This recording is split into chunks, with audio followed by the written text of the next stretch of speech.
बिस्मिल्लाहिर्रहमानिर्रहीम, अस्सलाम वालेकुम। मैं हूँ इसार राना और इसार राना यूट्यूब चैनल और फेसबुक पेज पे मैं आपको खुशामदीद कहता हूँ। गुड मॉर्निंग, सुबह का सलाम, सुबह जो सलाम, जी आया नू बखैर आगले। अब ये तो ऐसे मुझे ना ऐसे लगता है जैसे रवायती से जुमले जो मैं आपसे कहने लगे हूँ, वो जो एक दरमियान में वो एक था ना बैरियर तकल्लुफ़ात का, वो ऑलमोस्ट ख़त्म हो चुका है। बस दुआएं हैं आपके लिए, आप जहाँ रहें शाद आबाद रहें। मेरे चैनल को सब्सक्राइब करें, थैंक यू वेरी मच। अगर आपको वीडियो अच्छी लगे तो दोस्तों में शेयर भी कर दिया करें। आज बुध है और पंजाबी कहते हैं बुध कम सुध, यानी काम ठीक हो जाएगा। रमज़ान आज 14वां रमज़ान है, ऑलमोस्ट हमने हाफ रमज़ान हम कर लिया है। अब एक एक काउंटिंग शुरू होगी और रमज़ान हमसे दूर होता चला जाएगा। और 14 फरवरी है, नहीं सॉरी, फरवरी जो है वो 4 है और फग्गन की जो है 21 तारीख है। अच्छा, मैं सबसे पहले आगाज़ ही जो है एक इम्पॉर्टेंट खबर से करता हूँ कि गुज़िश्ता रात इतलात ये कि खान साहब की तबीयत अचानक अडयाला में ख़राब हुई और उनकी तबीयत की ख़राबी के बाद एमरजेंसी तौर पे डॉक्टरों की एक बड़ी टीम जो है वो अडयाला पहुँची और अडयाला पहुंच के खान साहब का टेस्ट वगैरह किए गए। ये पिम्स की टीम थी, डॉक्टर नदीम कुरैशी थे, औसल थे, आरिफ साहब थे और जॉइंट मेडिकल टीम गई, वो बहुत इक्विप थी।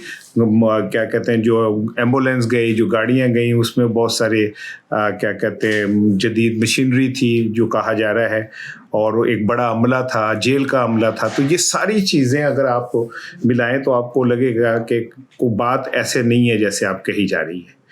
जो पिम्स की प्रेस रिलीज आई है उसमें कहा कि जी इमरान खान साहब की तबीयत ठीक है और उन्हें NTVEGF इंजेक्शन जो है वो लगाया गया। अच्छा, और कहते हैं जी बेहतरी रिकॉर्ड की गई। अब ज़रा एक बात समझें, मैंने 21 फरवरी को एक व्लॉग किया जिसमें मैंने कहा जी 25 फरवरी को इमरान खान को पिम्स लाया जाएगा। अब मैंने ये क्यों कहा था कि मैंने जितना इस केस को स्टडी किया खान साहब के, मुझे डॉक्टर ने बताया कि जब एक इंजेक्शन लगता है तो उसके बाद फिर दूसरा इंजेक्शन 1 माह बाद लगता है। तो मैंने काउंटिंग की तो काउंटिंग बनती थी 25 फरवरी, तो मैंने कहा 25 फरवरी को पिम्स लाया जाएगा। लेकिन पता चला कि उससे 2 दिन पहले ही वो खान साहब को जेल में ही वो इंजेक्शन दूसरा लगा दिया गया। अब उसके बाद अगर हम 25 के बाद काउंटिंग करें 1 महीने की, तो ये जाके 25 फरवरी के बाद ऑलमोस्ट अगर फरवरी के क्योंकि 28 दिन थे तो 2 दिन और बढ़ा लें तो ये मार्च में जाके कोई तकरीबन 27 मार्च बनती थी इंजेक्शन लगाने की। अगर कोई ये कहे कि जी ये वही सिलसिले की कड़ी है जिसमें इंजेक्शन खान साहब को लग रहे हैं और गए, तो फिर ये तो बात गलत हो रही है।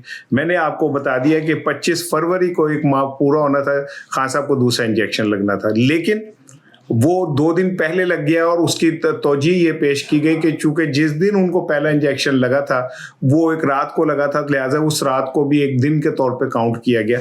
लेकिन अब तो फिर ये 27 मार्च बनती थी खान साहब को इंजेक्शन की, और ये एमरजेंसी रात को अडयाला के दरवाजे खुलना और इतनी बड़ी तादाद में डॉक्टर्स का जाना, ये कोई मामूली बात नहीं है। आज अलीमा खानम ये कह चुकी हैं कि मेरे भाई को कत्ल कर देंगे ये लोग। वो दबे लबे नहीं कह रही, हो तो खुल के कह रही है और ओपन कह रही है कि मेरे भाई को कत्ल कर देंगे। उन्होंने कहा जी मेरे भाई ने कहा कि जो दूसरा इंजेक्शन मुझे लगा मुझे उससे कोई फर्क नहीं पड़ा।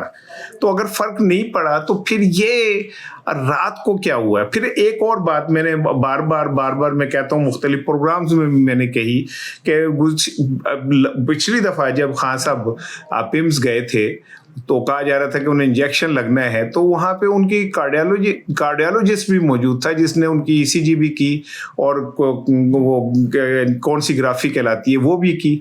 तो वो क्यों की गई? मैं बार एक ही बात कह रहा हूँ कि कहीं ना कहीं कोई गड़बड़ है, कोई चीज़ छुपाई जा रही है। और जो इमरान खान की बहनें इतना चीख रही हैं, चिंगाड़ रही हैं, वावेला कर रही हैं, इसलिए कर रही हैं कि उनके पास कहीं ना कहीं से ये क्लू मौजूद है कि इमरान खान की जेल में हालत ठीक नहीं है। अगर जेल में हालत ठीक थी और ये कहा जाए कि जी ये रूटीन का था तो फिर पिछली दफ़ा भी ये सारा कुछ जेल में ही जाके हो सकता था। इमरान खान को पिम्स लाने की क्या ज़रूरत थी? ये जो रात गए वहाँ पे पहुँचे हैं, इसका मतलब है कि इमरान खान की तबीयत कुछ आउट ऑफ द वे ख़राब है। मैं जितनी बात कह सकता हूँ मैं उतनी बात कह रहा हूँ, क्योंकि अभी तक एक तमाम तर शोर शराबे के बावजूद इमरान खान के ब्लड की मेडिकल रिपोर्ट्स अब तक सामने नहीं आई, ना यही बताया गया है, कोई इन्वेस्टिगेशन ऐसी सामने नहीं आई जिसमें ये बताया गया हो कि इमरान खान के जो क्लॉट बना था वो क्यों बना था। अब मैं मुख्तलिफ जानिब से जो चीज़ें सामने आ रही हैं वो कोई इतनी मेरे लिए तो खुशकुन नहीं है। हालांकि मैं ये समझता हूँ कि खुदा न खास्ता, अल्लाह ना करे इमरान खान को कुछ होता है तो इसकी जिम्मेदारी ये पूरे सिस्टम के ऊपर पड़ जाएगी, और इसका सिस्टम को भी अंदाज़ा है कि वो इतना बड़ा बोझ शायद वो ना उठा सकें। लेकिन इसके बावजूद अगर अलीमा खानम ये कहती हैं कि मेरे भाई की ज़िंदगी ख़तरे में है, और अलीमा खानम ये कहती हैं कि मेरा भाई दूसरे इंजेक्शन लगने के बाद वो मुतमईन नहीं है, तो फिर इसका मतलब है कि इस पे तो आज़ादाना जो है एक रिपोर्ट आनी चाहिए। लोगों को एतमाद में लिए जाना हुकूमत की तरफ से बहुत ज़रूरी। ये बात याद रखिएगा कि ये मैं नहीं मानता कोई इस्टेब्लिशमेंट के ऊपर डाल दे, मैं नहीं मानता कि जी कोई ये कहे जी फ़ौज नाराज़ है इमरान खान से तो इसलिए हो रहा है।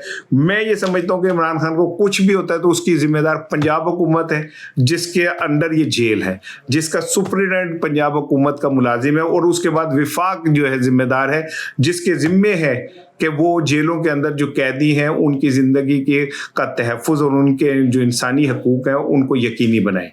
मैं किसी गल नहीं मानता कि जी किसी होर ते पा दियो। अगर खुदा ना खास्ता इमरान खान की सेहत खराब है तो इसके जिम्मेदार मरियम नवाज शरीफ और शहबाज शरीफ हैं, और अभी भी एक मौका है, इससे पहले कि हालात कोई बहुत ज़्यादा ख़राब हो, इमरान खान को चले आप यार हॉस्पिटल शिफ्ट नहीं कर रहे। मैं तो अपनी अदालतों पे हैरान हूँ कि वकला उनसे ये कह रहे हैं कि जी उसकी हालत ख़राब है, खुदा दा वास्ता उन्होंने तुसी हॉस्पिटल शिफ्ट कर दो। वो कह रहे हैं कि 10 दिन बाद देखेंगे। यार जब नवाज शरीफ साहब की तबीयत नहीं ख़राब थी तो ये अदालतें थी जो कह रही थी कि अगर उन्हें कुछ हो गया तो इसकी जिम्मेदार कौन होगा।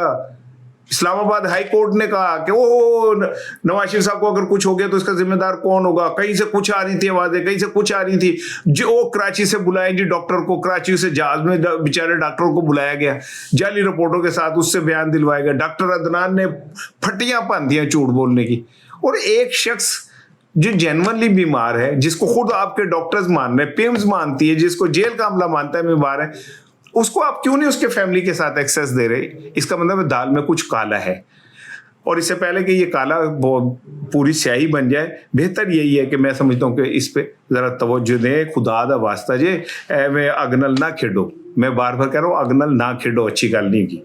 अच्छा, अब दूसरी चीज़ ये कि वैसे तो आज कल बड़ी कौमी असम्बली में भी बड़ी वो होती रही, हलचल होती रही, और बैरिस्टर गौहर से मुलाकात की राना सनाउल्लाह ने, बाकी लोगों ने भी। आज जब आप मेरा वीलॉग देख रहे होंगे तो आज कुछ देर बाद जॉइंट सेक्रेटरी वो इन कैमरा एक इजलास होगा जिसमें वज़ीर आज़म साहब जो हैं वो मुत्तहदा अपोजिशन और पार्लिमानी पार्टियों को ब्रीफिंग देंगे। उन्हें ब्रीफिंग की देंगे, मैं इसमें क्या कह सकता हूँ, लेकिन एक खबर सुन ले जो मैं बहुत दिनों से आपको एक बात कह रहा हूँ ना, तुझे अपने भरा दी गल नूं एवें जरा ईजी लैंदे हो, तुझे छूट देंदे हो, तो फिर बाद जदों गल किधर होरों निकलती है, कहीं और से निकलती है, तो फिर आप कहते हैं यार गल। मैं आपको बहुत दिनों से कह रहा हूँ, इसराइल हमारी सरहद के पास आके बैठना चाहता है। मैंने कल ट्वीट किया कि अगर ईरान बच जाता है तो खलीज के बादशाहत ख़त्म हो जाएगी, और खुदा ना खास्ता ईरान में रिजीम चेंज हो जाती है तो पाकिस्तान को अपनी बका की जंग लड़नी पड़ेगी। मेरा ये ट्वीट आप देख लें, ऑन रिकॉर्ड है। अब ख्वाजा आसिफ साहब ने कल कौमी असम्बली में गुफ्तगू करते हुए उन्होंने कहा है कि जनाब अली सहूनियत को इंसानियत के लिए ख़तरा करार देते हुए कहा कि ईरान पर जंग मुसल्लत की गई। चले यार, मैं ख्वाजा आसिफ से ना 100 मुझे इख्तिलाफ है। ख्वाजा आसिफ मेंढट चोर है, ख्वाजा आसिफ कुछ भी है, लेकिन जो सच ख्वाजा आसिफ बोल रहा है ज़रा इसे समझें, सुने वो क्या कह रहे हैं। जंग मुसल्लत की गई, एजेंडा इसराइली असर को पाकिस्तान की सरहद तक लाना है। अब इस जुमले को सुने ज़रा कि इस सारी जंग का मकसद इसराइली असर को पाकिस्तान की सरहद तक लाना है। अब आप वो अमरीकी सफ़ीर का बयान ज़रा रिकॉल करें जो उसने कहा था कि इसराइल जो है वो खलीजी रियासतों पे कब्ज़ा कर ले, क्योंकि इस खुदा ने इसराइल को ये दी है इजाज़त कि वो पूरी दुनिया पे कब्ज़ा कर ले, और ग्रेटर इसराइल के लिए बलोचिस्तान को भी शामिल करो। अब आप ज़रा समझें, कहते ठहर जाइए, ਇੱਥੇ ਇੱਕ ਮਿੰਟ ਠਹਿਰੋ। फिर अमरीकी वजीर खारजा मार्क रोबियो के पोपियो केड़े गए, वो उसका भी याद करें। उसने क्या कहा बलूचिस्तान के लिए? ये एवं मुंह चो गल निकल जाती है, कोई गल्लां चो गल नहीं निकल रही भाईजान। अगर आप ये कहें जी गल्लां चो गल निकल रही है, तो गल्लां चो गल नहीं निकल रही। आप इसको समझे कि ग्रेटर इसराइल और ग्रेटर बलूचिस्तान का असल मकसद क्या है।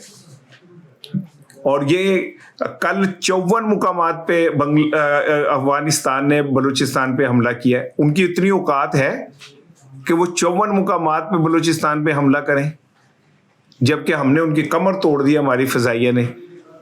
और ये बलूचिस्तान पे ही टारगेट क्यों कर रहे हैं? केपी के की सरहद ज़्यादा पर मिलती है, केपी के को छोड़ के वो सारे बलूचिस्तान की तरफ क्यों गए? अब इन 3-4 चीज़ों को ज़रा मिलाएं तो सही मेरे भाइयों ते नालो मेरी भैनों, कि भाई वो अमरीकी सफ़ीर कह रहा है कि ग्रेटर बलूचिस्तान बनना चाहिए, इसराइल का हिस्सा होना चाहिए। अमरीकी वज़ीर ख़ारजा भी यही कह रहे हैं। अफ़गानी एक अचानक उनका रुख जो है बलूचिस्तान की तरफ हो गया। कौन सपोर्ट कर रहा है उन्हें? वो पहाड़ों के ऊपर पिशावरी चप्पलें पहन के भागने वालों को कौन सपोर्ट कर रहा है कि वो इतने तगड़े हो गए कि वो रियासत पाकिस्तान की रिट को रोज चैलेंज करते? 54 मुकामात पे उन्होंने हमले किए बलूचिस्तान के। ये सारी ग्रेटर गेम समझ नहीं आ रही।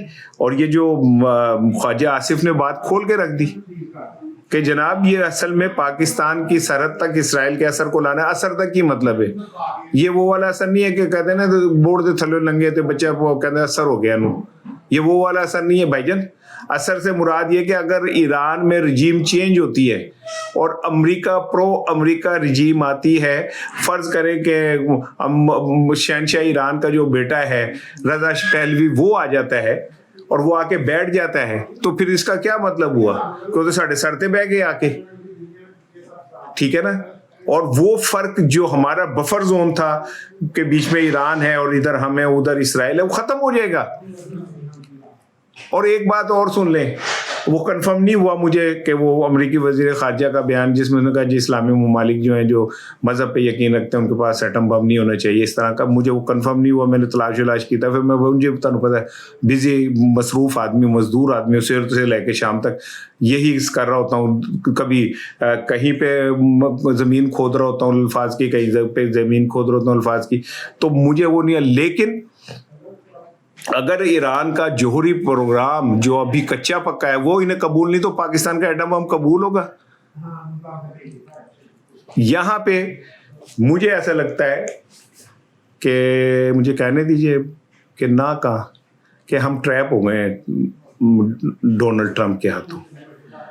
हम डोनाल्ड ट्रंप को बेवकूफ़ बना रहे थे और वो हमें इस्तेमाल कर रहा था। वो रोज़ बल्ले बल्ले शावा शावा शावा कर करके उसने हमें फूंक भर रहा था। खुदा की कसम मुझे तब भी मैं हर प्रोग्राम में ये कहता था, मैं तब भी हर चैनल पे जाके कहता था कि इसके ऊपर ट्रस्ट ना करना। और अब वही हो रहा है आपके सामने सारा, जिस तरह की सूरत हाल बन रही है। कहते हैं वज़ीर दिफा साहब कहते हैं कि इसराइल के क़याम से आज तक इस्लामी दुनिया पर आने वाली हर आफत के पीछे सऊनी नज़रिया है। सऊनियत ने एक सदी से आलमी माशी निज़ाम को कंट्रोल कर रखा है। सऊनी बड़ी ताकतें सऊनियत के ज़ेरे असर हैं। पाकिस्तान एटमी ताकत है और हमारी मुसल्लह फ़ौज दुनिया को तस्लीम करती है कि ये आगे हमारी वो है जो है। लेकिन ये सऊनी ताकत जो है ये इतनी तगड़ी है कि वो एक कागज़ का टुकड़ा भेजती है तो रिजीम चेंज पाकिस्तान में हो जाती है। एक साइफर आता है ऐसे करके और पाकिस्तान के जनाब अली ताकतवर ऐसे करके उस साइफर को कहते हैं ठीक है जी इमरान खान को हटा दो। वो अब ढकी छुपी बात है। इमरान खान ने जब साइफर निकाल के अमेरिका को कहा हमको तुम्हारे गुलाम है कि तुम जो कहोगे हम वो कर लें, तो अगले दिन ही एक मीटिंग एहतमाम किया गया एक तकरीब का जिसमें उस वक्त जनरल बाजवा साहब ने खिताब फरमाया कि नहीं अमेरिका साहब हम तो गुलाम, हम जनाब आपके हमारी क्या जरूरत है। तो सऊदी ताकत तो इतनी ताकतवर है कि उसने आपका एक पॉपुलर लीडर को उठा के, लेकिन अल्लाह उसकी ज़िंदगी की हिफाजत करे, वो मुर्सी ना बने। मेरी दुआ है कि वो मुर्सी ना बने। मेरी दुआ है कि वो इमरान खान को अल्लाह ताला अपने हिफ्ज़ व मान में रखे। वो हमारे पाकिस्तान के 24 करोड़ लोगों का ख्वाब है। اور یہ خواب اللہ نہ کرے کہ کبھی جو ہے خواب ٹوٹے اور اس کی تعبیر غلط ہو، اس کی اللہ تعالیٰ حفاظت کرے۔ یہ جو خلیج کی جنگ ہے یہ آہستہ آہستہ دنیا کی معاشی جنگ بنتی جا رہی ہے، اور آپ حیران ہوں گے سن کے کہ کچھ دن اور گزار لیں آپ، تھوڑے سے دن، اگر عرب پیر نہ پھاڑ لینا ایران دے تو یہ میرا ویلاگ اپنے پاس سیو کر لیجئے گا۔ آپ کو پتہ دبئی میں دنیا کے $1 ٹریلین جو ہیں کی انویسٹمنٹ ہوئی ہوئی ہے، اور دبئی اجڑ گیا ہے۔ پاکستان کے جتنے طاقتور ہیں، یہ جتنے رئیس ہیں، جتنے ایلیٹ کلاس ہیں، یہ اربوں ڈالر لے کے کہاں گئے تھے؟ دبئی گئے تھے۔ منصور علی خان صاحب کے پروگرام کے اندر جب میں نے کہا کہ $20 ارب پاکستان سے گئے تو انہوں نے مجھے کہا جی بتائیں کہاں گئے، ثبوت دیں۔ اچھا وہ چونکہ پروگرام ختم ہو رہا تھا تو میں اس پہ وہ بات اس طرح کر نہیں سکا۔ تو دبئی لیکس کیا تھی؟ دبئی لیکس میں کیا کہا گیا تھا کہ پاکستان کے افسروں نے، سیاستدانوں نے اور پاکستان کے ایلیٹ کلاس نے $20 ارب دبئی منتقل کیے اور ریئل اسٹیٹ جو ہے اس میں وہاں لگائے ہیں۔ تو یہ آپ میں پلے سے کہہ رہا ہوں، آپ ابھی نکالیں دبئی لیکس اوپن کریں اور وہ کیا کہتے ہیں آ جائے گا۔ بھائی کہاں وہ کاغذ اگر آپ کے پاس ہو جو میں نے دیا تھا جس میں زرداری اور پتہ نہیں کن کن کے نام تھے، کروں گا اس کے اوپر بھی پوری بات۔ تو دبئی اجڑ گیا، لوگوں کے اربوں ڈالر جو ہے نا وہ اب وہاں پہ تباہ ہو کے رہ گئے۔ اچھا دوسری جانب آپ سن کے حیران ہوں گے کہ جو ٹورزم اکنامکس ہے ان کی ایک رپورٹ ہے، وہ کہتے ہیں جناب علی اگر یہ جنگ جاری رہی تو خلیج کے اندر $60 ارب کا جو ہے سیاحتی جو ہے مد میں نقصان ہوگا۔ اس میں آپ سوچیں کہ اگر $60 ارب کا جھٹکا لگے گا انہیں شیخوں کو تو تھوڑے دن اور جنگ رہی تو تسی دیکھ لینا۔ سعودی عرب نے اب اتنا تو کر لیا نا کہ پاکستان کے ذریعے ایران سے کہا کہ پاکستان چھاڑ دیو، ہم پہ حملے نہ کرو، تو یہ بات کلیئر ہو گئی۔ جی میرے بڑی لمبی گل ہوگی، بس آپ جاتے جاتے ایک چیز بس چھوٹی جی، یار میرا ایک دوست ہے بیچارہ بڑا مظلوم، بڑا مجبور ہے یار۔ پہلے کبھی اس کا گانا وانا گاتا تھا، گانے شانے 1-2 ہٹ ہو جاتے تھے، اچیا مجاجاں والی آگ گئی تو تیرے سون ڈھولا مر جاؤں گی جے تو تیری میری گل نہ بنی۔ وہ بیچارے کی گل نہیں بنی، وہ سیاست میں آیا گل نہیں بنی، وہ اب اسے فنکشن ملنے بھی بند ہو گئے۔ اب اس کا لوگ مذاق اڑانا شروع کر، بندہ جو نکلتا ہے نا چودھری بن کے غریب آدمی کو قمیض شمیز پا کے تو وہ بھی لوگ جھکتا مار دو کدھی چک لی ہے، وہ قمیض کدھی پا لی ہے، تو وہ بیچارہ سیاستدان بننے نکلا تھا۔ اس جواد احمد کے ساتھ آپ نے اتنا برا کیا۔ کل اس نے JNN کے ہمارے عمر بشیر ہیں ایک نوجوان صحافی، بڑا اچھا ٹیلنٹڈ لڑکا ہے اور بڑا رکھ رکھاؤ والا ہے، وہ گیا اس کے ساتھ کرنے جو جواد احمد کے ساتھ ایک پوڈ کاسٹ، اس نے وہی سوال کیا جو صحافی سوال کرتے ہیں۔ جواد احمد نے بدتمیزی چھوٹے پن کی انتہا کر دی۔ بھائی یہ ہتھی نہیں پڑا، ہتھی بھی پڑ گیا، اس کا ہاتھ بھی ایسے پکڑ لیا اس نے اور اسے کہا نکل میرے گھر سے۔ اور یار گھر میں تو مہمان اگر آ جائے کوئی تو بندہ ویسی شرم سے ہی اپنے آپ کو وہ کر لیتا ہے کہ میرے گھر آیا ہوا ہے یار، بندہ اتنی شرم کر لیتا ہے۔ جواد احمد تم نے تو اتنی شرم بھی نہیں کی، اور تمہارا سب مجھے لگتا ہے تمہیں نا تو تھوڑا ریسٹ کرنا چاہیے، آپ کو نا تھوڑا ریلیکس کرنا چاہیے، سائیکیٹرسٹ سے ملیں اور کم از کم 25-30 سال نا آپ کو آرام کرنا چاہیے تاکہ آپ کی ذہنی حالت نارمل ہو جائے۔ آپ کبھی کسی کو تڑیاں لگا رہے ہوتے ہیں، کبھی کسی کو میرے لیے تڑیاں لاتی ہیں، میں تمہیں دیکھ لوں گا، کیا دیکھ لیں گے بھائی، آپ مولا جٹ ہیں، آپ نوری نات ہیں، کیا گنڈاسا کر لیں گے، کیا کر لیں گے آپ؟ میں تمہیں جو پولیس میں بھی دیکھ لوں گا، پولیس کے باہر بھی دیکھ لوں گا کیا میں کو لکے ہیں؟ میری تصویر آپ کے سامنے لگائیں، سامنے روز دیکھیں، دل میں تجھے بٹھا کے کر لوں گی بند، آ کے پوجا کروں گی تیری۔ جواد صاحب ریسٹ کر لو، السلام علیکم۔